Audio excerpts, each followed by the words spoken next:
Tant de prophéties. Il y a un monsieur ici, vous avez acheté une marchandise volée. Il s'agit d'une machine.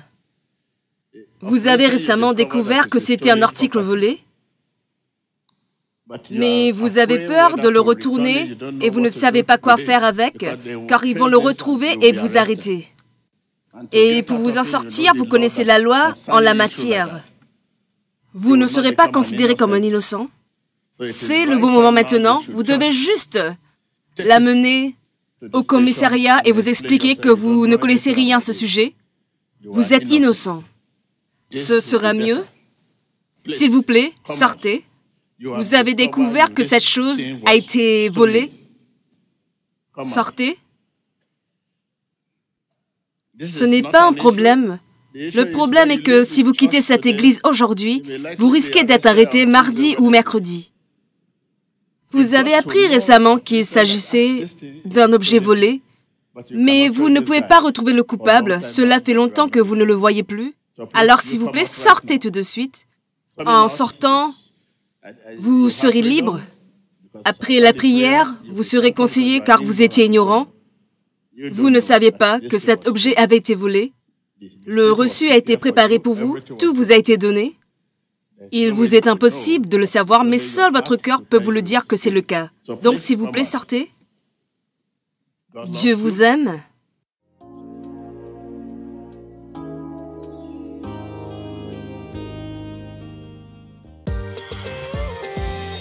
Tant de témoignages.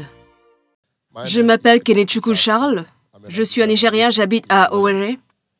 La prophétie que l'homme de Dieu a prononcée dimanche dernier est vraie à 100%. Oui, l'homme de Dieu a dit, il y a ici un homme qui a acheté une marchandise volée et qui ne savait pas que c'était une marchandise volée. Il y a 2 semaines de cela, je me suis occupé de marchandises générales. J'ai acheté tout ce qui peut être déplacé sur le marché. Ceux qui avaient l'habitude d'apporter des marchandises pour moi m'ont vendu des marchandises. J'ai cru qu'il s'agissait du business habituel. 1 semaine plus tard, un de mes amis m'a appelé pour me dire qu'ils avaient attrapé des voleurs à main armée dans notre région. Et ils ont mentionné que quelqu'un avait cité mon nom, que j'ai acheté les marchandises. J'ai dit, waouh, comment est-ce possible? Dans la minute qui a suivi, le propriétaire du marché m'appela. Il avait entendu dire que j'étais celui qui avait acheté toutes les marchandises volées dans son commerce. J'ai dit non. J'ai couru vers lui. Je l'ai confronté.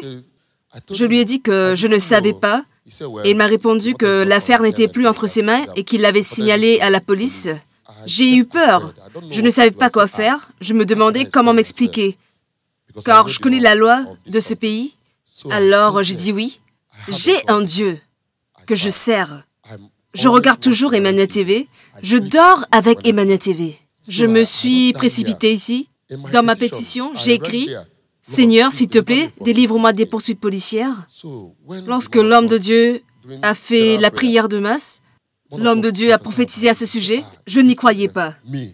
J'ai regardé à gauche et à droite pour voir s'il y avait quelqu'un. Il n'y avait personne. Donc moi, entre tous, je suis sortie et j'ai confirmé la prophétie. Quand l'homme de Dieu a donné cette prophétie, n'avez-vous pas été surpris par cette prophétie?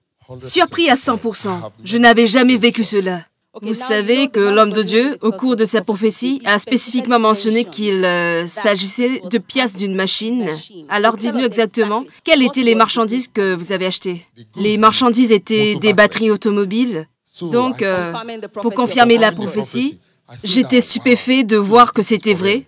Et c'est comme ça que Dieu a exaucé mes prières.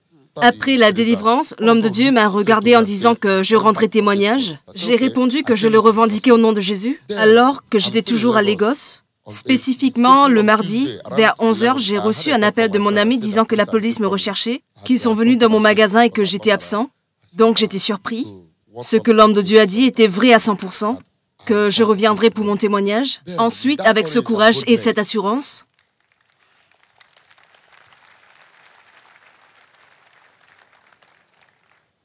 lorsque j'ai quitté Lagos, je suis retournée à Owerri le mercredi. Je suis allée directement voir l'homme qui était hostile à mon égard, disant qu'il me cherchait depuis. Donc, vous voulez dire que vous êtes retourné voir le propriétaire des marchandises qui vous a dit que l'affaire était déjà entre les mains de la police? Oui, je suis retourné le voir. Il m'a dit de ramener les marchandises et qu'il n'y avait pas lieu de s'inquiéter et que tout était réglé. Waouh! Applaudissons pour Jésus-Christ! En effet, la prophétie apporte la solution. À la gloire de Dieu. Mon frère, n'es-tu pas surpris de ce que le Seigneur a fait dans ta vie? Je dis que, depuis que je suis né, je n'ai jamais vécu une telle chose. Je l'ai vu sur Emmanuel TV et j'ai toujours demandé à Dieu, quand est-ce que je vivrai une telle grâce dans ma vie? Mais aujourd'hui, je peux témoigner que Dieu est vivant. La synagogue Église de toutes les nations est le véritable ministère auquel chacun peut s'identifier. Comme le dit dans la parole de Dieu dans le livre des Proverbes, « Confie à l'Éternel tes projets, il te montrera la bonne voie. » Ce conseil s'adresse aux businessmen. Impliquez Dieu dans tout ce que vous faites. Ne dites pas que c'est une opportunité commerciale. La Bible dit que ce qui semble juste à vos yeux peut au final s'avérer faux. À la fin, tout ce que j'ai à dire maintenant, c'est que tous les businessmen impliquent Dieu. Et quoi qu'ils fassent, sachez qu'il y a quelqu'un de plus grand, de plus intelligent, de plus supérieur qu'eux qui est derrière eux. Alors, s'il vous plaît, peuple de Dieu, ayons tous foi en Dieu. Tout comme Jésus m'a délivré aujourd'hui, il délivrera chacun d'entre vous ici présents. Aujourd'hui, au nom puissant de Jésus-Christ, nous prions. Applaudissez encore une fois pour Jésus. Nous vous remercions beaucoup pour ce conseil. Nous voulons aussi vous conseiller, comme vous l'avez dit, la plus grande décision que vous puissiez prendre dans la vie est de mettre Dieu en premier dans tout ce que vous faites.